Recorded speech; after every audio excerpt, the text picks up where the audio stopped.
Hey guys, what's up? Welcome back to another video. In this video, I'm going to be ranking all 9 Spider-Man movies. This list is going to include all of the Raimi movies, all the Amazing Spider-Man movies, and all of the MCU Spider-Man movies, as well as the Into the Spiderverse movie. Before we get into it, I do want to announce that I'm doing a giveaway for this classic Doc Ock Funko Pop. All you have to do to enter to win this is subscribe to this channel and comment down below what your favorite Spider-Man movie of all time is. But without wasting more time, let's go right into it, ranking all 9 of the Spider-Man movies. In 9th place is The Amazing Spider-Man II. Now, I rewatched all of these movies right before No Way Home came out, and I really do think that The Amazing Spider-Man 2 is hated on a lot more than it should be, but it's still really not a good movie. Like, I wouldn't say any of them are like really bad. Any of the Spider-Man movies, none of them are like that bad. None of them are horrible, but this is like the bottom of the barrel. Like, if I could choose to rewatch one of them, I wouldn't even think of The Amazing Spider-Man 2. That's how much I don't really like it, but I will say there are a few good aspects of it. Andrew Garfield as Spider-Man, of course. He's probably my favorite Spider-Man. Also, Emma Stone as Gwen Stacy is phenomenal in this movie. And the acting overall, like even the acting from Electro or from Jamie Foxx, I don't like Electro that much, but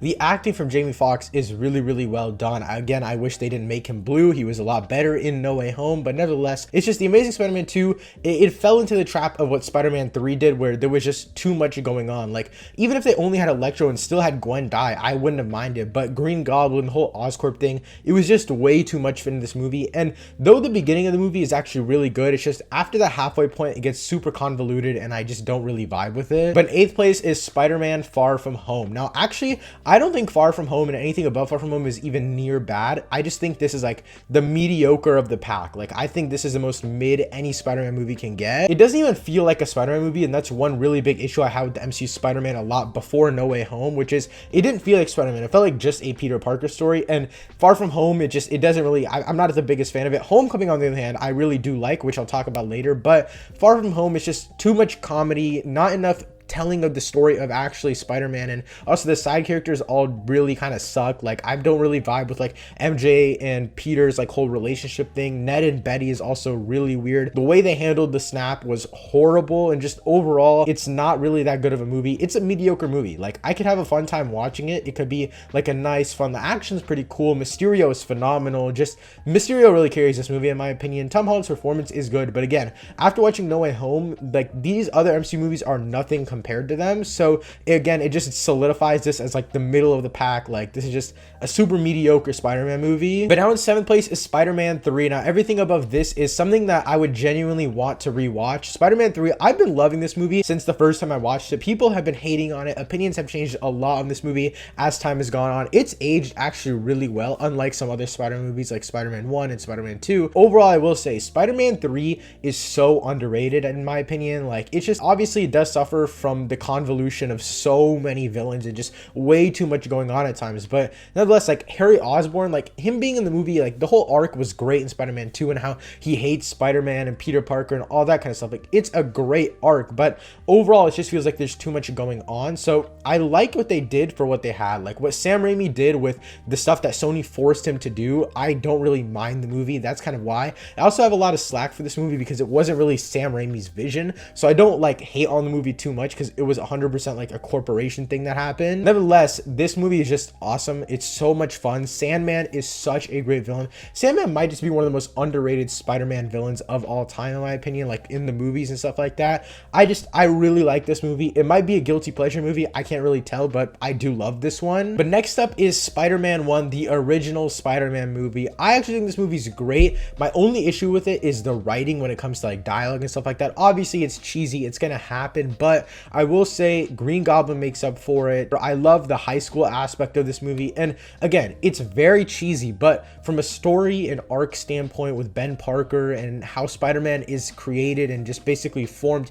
into the person he is today, like, it's just so well done. I don't really have much to say about Spider-Man 1. There's like not much that's crazy good, but at the same time, it's like, it's just a super fun movie. It's a great Spider-Man story, and it crafts Spider-Man really, really well. But at number 5 is The Amazing Spider-Man. I think this movie is overhated just because of how bad The Amazing Spider-Man 2 is. I think The Amazing Spider-Man is really, really good, and it went up in my ranking after rewatching it. Initially, it was below Spider-Man 1 and Spider-Man 3, which is crazy for me to even say, but I love this movie. I really think the origins of Peter Parker are great. The second half of the movie really ramps it up. Gwen Stacy's phenomenal. Captain Stacy is also great. And just the way that they have the whole conversation at the end about how he needs to leave Gwen out of this and how that haunts him in the second movie. Like that whole arc is so great in my opinion. But just looking at this movie alone, I think Kurt Connors is also a great villain. Lizard is cool. I like how it's like a big massive plan, but it's still only in New York. Like it's not like some crazy massive threat, but it's still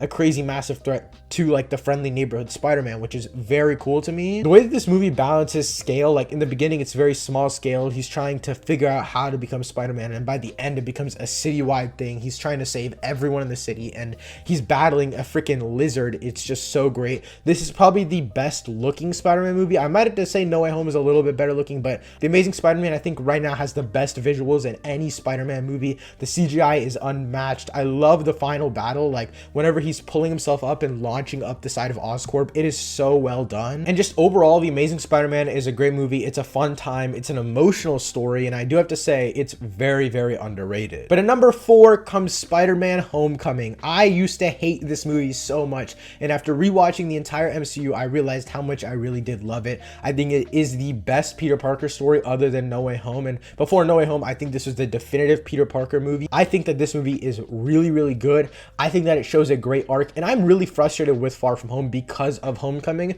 Homecoming had such a great arc for Spider-Man, and how basically we see Spider-Man grow into not needing Tony Tech anymore or Stark Tech anymore, and we see him not rely on other things, and then Far From Home he gets Edith and he screws everything up again. Like it's a good back and forth, but Far From Home just feels like a complete step back from Homecoming. So I'm really happy with what they did in Homecoming, and after rewatching Homecoming, I realized that Tom Holland is the perfect Peter Parker, and just the way that everything is built up around Spider-Man. The side characters in this movie aren't that great. I don't really feel the chemistry between any of them other than Ned, but Ned is never actually in danger. I also do like the reveal at the end of Homecoming with Aunt May. Homecoming overall is just the perfect Peter Parker movie. Again, I don't really know how to describe it, but it feels like the perfect mixture of like Peter Parker not being able to hang out with his friends, and they show that really well, and then him having to do Spider-Man responsibilities. And also, upon rewatch, I actually liked the inclusion of Tony Stark in the movie. I actually thought that it was well done. I wish it was a little less, obviously, but I still think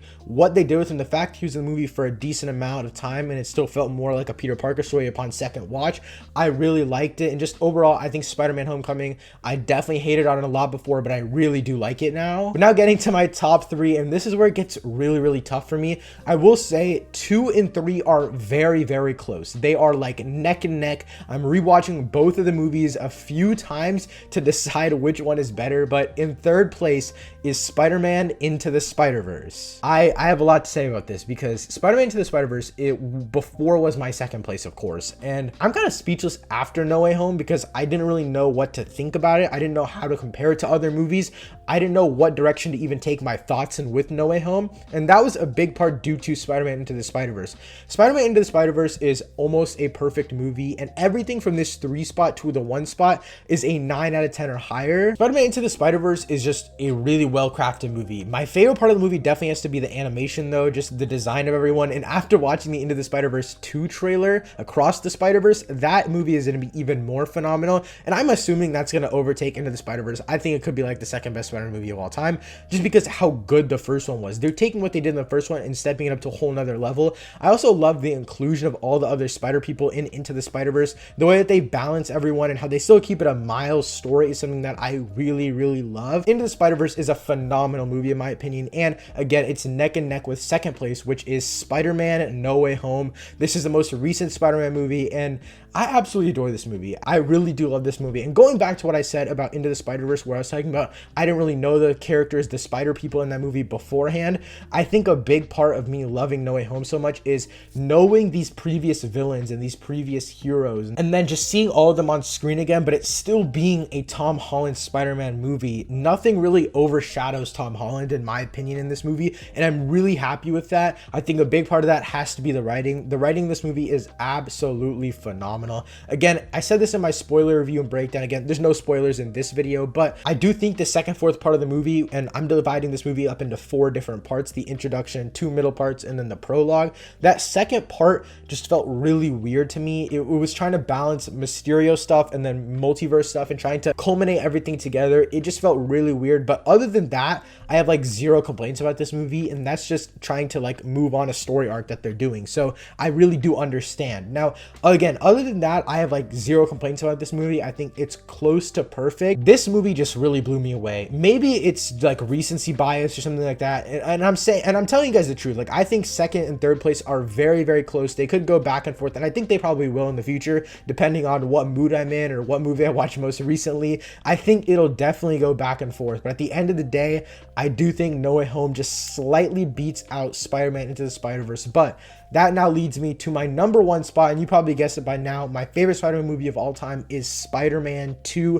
Now, this is probably like 1000% due to nostalgia. Spider-Man II is the first ever superhero movie that I watched. This movie came out a few months before I was born, so seeing it for the first time, I don't really remember that one experience, but I do remember watching it a ton as a kid. I actually do have DVDs for all 3 of the Spider-Man Raimi movies, and I watched this one the most. Of course, it's Spider-Man II, and it just blew me away. Like, it feels like a drama movie, but just featuring Peter Parker and Spider-Man. It's just so well crafted.